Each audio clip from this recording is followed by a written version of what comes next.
And ఇప్పుడు కొత్తగా municipal లిమిట్స్లోకి వచ్చిన విలేజెస్ అన్నీ కూడా జీహెచ్ఎంసీ ఎక్స్పాన్షన్ అనేది ఔటర్ రింగ్ రోడ్ వరకు వచ్చేసింది కాబట్టి ఈ ఏరియాలో ఎక్కువగా ప్రైస్ రివిజన్ మనం చూడబోతున్నాం, ఇంక్లూడింగ్ కమర్షియల్ ప్రాపర్టీస్. సో ఈ ప్రైస్ రివిజన్ అనేది పర్ స్క్వేర్ యార్డే కాదు, పర్ ఎస్ఎఫ్టీ కూడా ఉండబోతోంది. Again with the same principle.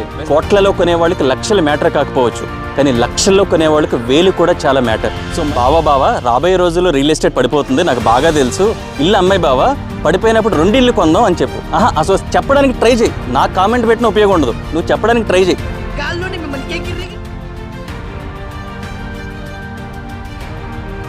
Hello dear investor, welcome to Roshan reality trends.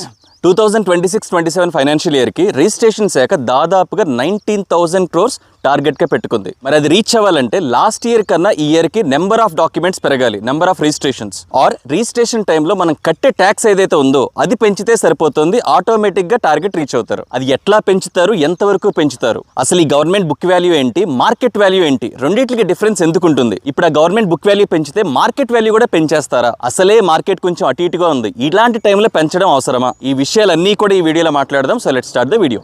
Telangana state ఏర్పడ్డాక 7 years తర్వాత, అంటే దాదాపు 2021లో ఫస్ట్ టైం ఈ గవర్నమెంట్ వాల్యూ ఆఫ్ ల్యాండ్స్ 20% వరకు పెంచారు.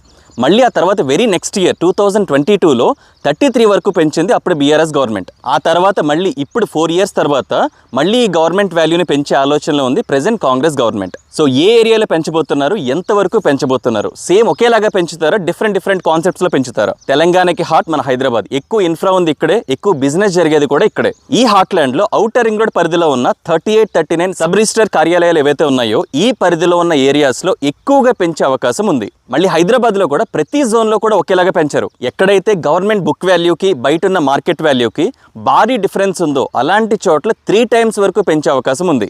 ఈ డిఫరెన్స్ తక్కువ ఉన్న చోట కొంచెం కంపారిటివ్లీ తక్కువ పెంచుతారు. For example 15 years back Mokila and Maheshwaram అనేవి మారుమూల ప్రాంతాలు, అవునా? ఇయర్స్ గడిచే కొద్దీ అక్కడున్న రిసోర్సెస్ని బట్టి, ఎంప్లాయ్మెంట్ని బట్టి, ఇన్ఫ్రా సెటిల్మెంట్స్ని బట్టి, సెటిల్మెంట్స్ అంటే అది కూడా హై ప్రొఫైల్ సెటిల్మెంట్స్ వల్ల మోకిలాలో ప్రెసెంట్ ఇప్పుడు గజం 55,000 నుంచి 70,000 మధ్యలో ఉంది. కానీ ఇదే మోకిలాలో గవర్నమెంట్ వాల్యూ చూస్తే అరౌండ్ 2,000 నుంచి 3,000 మధ్యలోనే ఉంది. సో ఇలాంటి చోట గవర్నమెంట్ వాల్యూని 2 to 3 times పెంచే అవకాశం ఉంది. బట్ మహేశ్వరంలో గవర్నమెంట్ వాల్యూకి బయట ఉన్న మార్కెట్ వాల్యూకి మోకిలాలో ఉన్నంత డిఫరెన్స్ లేదు, సో కొంచెం తక్కువ పెంచే అవకాశం ఉంది. And even core Hyderabad, especially west హైదరాబాద్లో ఏరియాస్ లైక్ కొండాపూర్ కానీ, మణికొండ కానీ, నార్సింగి కానీ అక్కడ గవర్నమెంట్ వాల్యూ కేవలం 23,000 నుంచి 25,000లోనే ఉంది. అదే బయట ఉన్న మార్కెట్ వాల్యూ చూస్తే లక్షల్లో ఉంది. అండ్ ఇప్పుడు కొత్తగా మున్సిపల్ లిమిట్స్లోకి వచ్చిన విలేజెస్ అన్నీ కూడా జీహెచ్ఎంసీ ఎక్స్పాన్షన్ అనేది ఔటర్ రింగ్ రోడ్ వరకు వచ్చేసింది కాబట్టి ఈ ఏరియాలో ఎక్కువగా ప్రైస్ రివిజన్ మనం చూడబోతున్నాం, ఇంక్లూడింగ్ కమర్షియల్ ప్రాపర్టీస్. గవర్నమెంట్కి రిజిస్ట్రేషన్ ఇన్కమ్ ఎక్కువగా వచ్చేది అపార్ట్మెంట్స్లో ఫ్లాట్స్ ద్వారా, open plots, houses, agriculture lands and etcetera. So ఈ ప్రైస్ రివిజన్ అనేది పర్ స్క్వేర్ యార్డే కాదు, పర్ ఎస్ఎఫ్టీ కూడా ఉండబోతోంది. Again with the same principle. West హైదరాబాద్లో కొన్ని ఏరియాస్లో అయితే 12,000, 13,000, 14,000 పర్ ఎస్ఎఫ్టీ వరకు వెళ్ళిపోయింది. కానీ అలాంటి చోట కూడా గవర్నమెంట్ వాల్యూ చూస్తే అరౌండ్ 3,000 పర్ ఎస్ఎఫ్టీ వరకే ఉంది. సో ఇలాంటి ఏరియాస్లో 50 to 60% వరకు హైక్ చేసే అవకాశం ఉంది. తక్కువ డిఫరెన్స్ ఉన్న చోట మినిమం 20 to 30% వరకు పెంచే అవకాశం కూడా ఉంది. అండ్ ఏకర్స్లో కూడా అర్బన్ లిమిట్స్లో ఉన్న ఏకర్స్ అన్నీ కూడా క్రోర్స్ వరకు వెళ్ళిపోయినాయి, అవునా? కానీ గవర్నమెంట్ వాల్యూ చూస్తే అరౌండ్ 10 lakhs నుంచి 20 lakhs వరకే ఉంది. ఇలాంటి చోట 3 times వరకు పెంచబోతున్నారు, అంటే 60 lakhs వరకు పెరిగే అవకాశం ఉంది. రూరల్ లిమిట్స్లో అయితే గవర్నమెంట్ వాల్యూ 3 to 6 lakhs వరకు ఉంది. ఇలాంటి చోట్ల 12 lakhs నుంచి 18 lakhs వరకు పెంచే అవకాశం ఉంది. అండ్ మనం కట్టే ట్యాక్స్ కూడా స్టాంప్ డ్యూటీ వచ్చేసి 5.5%, transfer duty 1.5% and registration fee వచ్చేసి 0.5%. టోటల్గా 7.5% అండ్ గవర్నమెంట్ వాల్యూ మనం ట్యాక్స్ కడుతున్నాం. సో గవర్నమెంట్ వాల్యూస్ని పెంచి ఈ ట్యాక్స్ పర్సంటేజ్ని 7.5 నుంచి 6% వరకు తగ్గిస్తే ఎలా ఉంటుంది అన్న ఆలోచనలో కూడా ఉంది గవర్నమెంట్. ఈ గవర్నమెంట్ వాల్యూ రివిజన్ గత 1 yearగా చెప్తున్నారు, కానీ మార్కెట్ సిచ్యువేషన్ బట్టి డిలే చేసుకుంటూ వచ్చారు. ఇప్పుడు కూడా ఒకేసారి 50%, 100% అలా పెంచేస్తారా, లేక టర్మ్స్లో 10%, 20% ఇట్లా పెంచుకుంటూ పోతారా ఇయర్ బై ఇయర్ అన్నది మనం జూన్లో తెలుసుకుంటాం. ఇంకా నెక్స్ట్, ఈ గవర్నమెంట్ వాల్యూ పెంచితే బయట ఉన్న మార్కెట్ వాల్యూ కూడా పెరిగిపోతుందా అంటే అబ్సల్యూట్లీ నో. గవర్నమెంట్ వాల్యూస్ పెంచేస్తున్నారు కాబట్టి బయట రేట్స్ అన్నీ పెరిగిపోతాయి అని ఎవరైనా హడావుడి చేస్తే నమ్మాల్సిన అవసరం లేదు.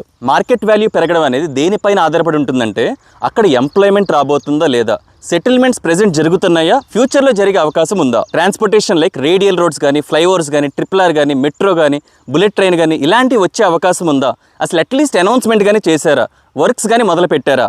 అండ్ ఇన్ఫ్రాని బట్టి కూడా like schools, colleges, hospitals, government organisations, వీటన్నిటిని బట్టి మార్కెట్ వాల్యూ అనేది ఎంతవరకు పెరగాలి అన్నది ఆధారపడి ఉంటుంది. ఎకరం 20,000 నుంచి 100 కోట్ల వరకు వెళ్ళిన మార్కెట్ని మనం విట్నెస్ చేసాం మన హైదరాబాద్లో ఈ 30 ఇయర్స్లో. ప్రతిదీ 100 కోట్ల వరకు పెరగక్కర్లేదు. నేను చెప్పిన ఫ్యాక్టర్స్ తాలూకు ఇన్ఫ్లుయెన్స్ని బట్టి ఓఆర్ఆర్ చుట్టుపక్కల ఉన్న ప్రాంతాల్లో ఉన్న ఏకర్స్ అన్నీ కూడా మినిమం 5 CR నుంచి 20 CR వరకు పెరిగిపోయినాయి. But the value on book పెరగలేదు, అది పెంచబోతున్నారు అంతే. సో గవర్నమెంట్ వాల్యూని పెంచితే it doesn't effect the market value. ఇంకా ఫైనల్గా అసలే రియల్ ఎస్టేట్ అంతంత మాత్రంగా ఉంది కదా, ఇప్పుడు పెంచడం అవసరమా? నేను నా లాస్ట్ వీడియోలో కూడా క్లియర్గా చెప్పాను, ప్రెజెంట్ మార్కెట్ అనేది ఫ్లాట్గా ఉంది. ఇంకా 1 to 2 years వరకు కూడా ఇలాగే ఉండొచ్చు. బట్ దట్ డజంట్ మీన్ అసలు ఎవరు ప్రాపర్టీస్ కొనట్లేదని. ఎవ్రీ 3 yearsకి ఒక ప్లాట్ కొనుక్కోవాలి, ఎవ్రీ 5 yearsకి ఒక హౌస్ కొనుక్కోవాలి, ఎవ్రీ 10 yearsకి ఒక 3 acres పొలం కొనుక్కోవాలి అని ఫైనాన్షియల్ ప్లానింగ్తో పక్కడ్బందీగా ఉంటారు చూసారా, అలాంటి వాళ్ళందరూ కూడా ఇన్వెస్ట్మెంట్ చేస్తూనే ఉన్నారు. నేను చెప్పింది కూడా అదే, ఇదే కరెక్ట్ టైం. అనవసరంగా హైప్లోకి వెళ్ళి ఎక్కువ పెట్టి కొనకుండా ₹1 నెగోషియేట్ చేయడానికి ఇదే కరెక్ట్ టైం అని. మరి ఎవరు కొనట్లేదంటే అసలు ఏ ప్లానింగ్ లేకుండా, ఇన్వెస్ట్మెంట్ ఆలోచనే లేకుండా కేవలం మార్కెట్లో జరిగే సందడి హడావిడి చూసి ఇప్పుడు కొనేయాలి లేకపోతే మిస్ అయిపోతామని ఈ అప్పు చేసో లోన్ పెట్టో కొందాం అనుకునే వాళ్ళు ఉంటారు చూసారా, వాళ్ళల్లో కొనే పర్సంటేజ్ తగ్గింది. దాన్నే మనం మార్కెట్ ఫ్లాట్ అంటున్నాం, కొంతమంది డౌన్ అంటున్నారు. న్యూస్ ఛానల్స్లో రియల్ ఎస్టేట్ డమాలని డౌన్ ఆర్ఎస్ పెట్టి వేసే కథనాలు చూసి అసలు ఎవరు కొనట్లేదని మోసపోవద్దు. అదే న్యూస్ ఛానల్లో నెక్స్ట్ వీక్ ప్రోగ్రాంలో అఫోర్డబుల్ ప్రైజెస్కి హౌసెస్ దొరకట్లేదు, రెంటల్స్ బాగా పెరిగిపోయినాయి, మొన్న జరిగిన ల్యాండ్ ఆప్షన్లో ఆ భూమి అన్ని కోట్లకు వెళ్ళిపోయింది, ఈ భూమి ఇన్ని కోట్ల వరకు పెరిగిపోయింది అని కథనాలు కూడా వేస్తారు. వీటిని సీరియస్గా తీసుకునే అవసరం లేదు. వీటినే కాదు, ఇంకొంతమంది ఉంటారు ఏఐ వల్ల జాబ్స్ పోతున్నాయి, యుద్ధాలు జరుగుతున్నాయి. అఫ్ కోర్స్ ఈ రెండింటి వల్ల రియల్ ఎస్టేట్ పైన ప్రభావం ఖచ్చితంగా ఉంది, నేను కాదనట్లేదు. కానీ అక్కడితో ఆగరు వీళ్ళు. ఉన్న ప్రైజ్లన్నీ పడిపోతాయి, ఇంకా అసలు ఎవరు కొనరు అని మాట్లాడుతూ తిరుగుతూ ఉండే బ్యాచ్ ఉంటుంది చూసారా, వాళ్ళ మాటలు అస్సలు వినకండి. ఎందుకంటే రాబోయే రోజుల్లో అది 1 year కావచ్చు, 2 years కావచ్చు, 3 years కావచ్చు, రేట్స్ అనేవి పడిపోతాయి, ఎవరు కొనరు అని చెప్పేవాళ్ళకి, కామెంట్స్ పెట్టేవాళ్ళకి నేను అడిగేది ఒకటే, మీకు ఒక హౌసో, ఒక ప్లాటో, అపార్ట్మెంట్లో ఒక ఫ్లాటో ఉంటుంది కదా హైదరాబాద్లో, అది అమ్మేయండి. రాబోయే రోజుల్లో రేట్స్ ఎట్లాగా పడిపోతాయి అంటున్నారు కదా, అంటే ప్రెసెంట్ ఎక్కువ రేట్స్ ఉన్నట్టే కదా, మరి మీ ప్లాట్ అమ్మేసి 2 years వెయిట్ చేసి 2 ప్లాట్లు కొనండి. ఎందుకంటే రేట్స్ పడిపోతాయి కదా, తక్కువ కొనండి. అప్పుడు మొత్తం జాబ్స్ అన్ని పోతాయి, అందరూ విలేజెస్ వెళ్ళిపోతాయి అనుకునేవాళ్ళు మరి మీ హైదరాబాద్లో ఫ్లాట్లు అమ్మేసి ఊర్లో ఇల్లు కట్టుకోండి. అది చేయగలరా? చేయలేరు, అవునా?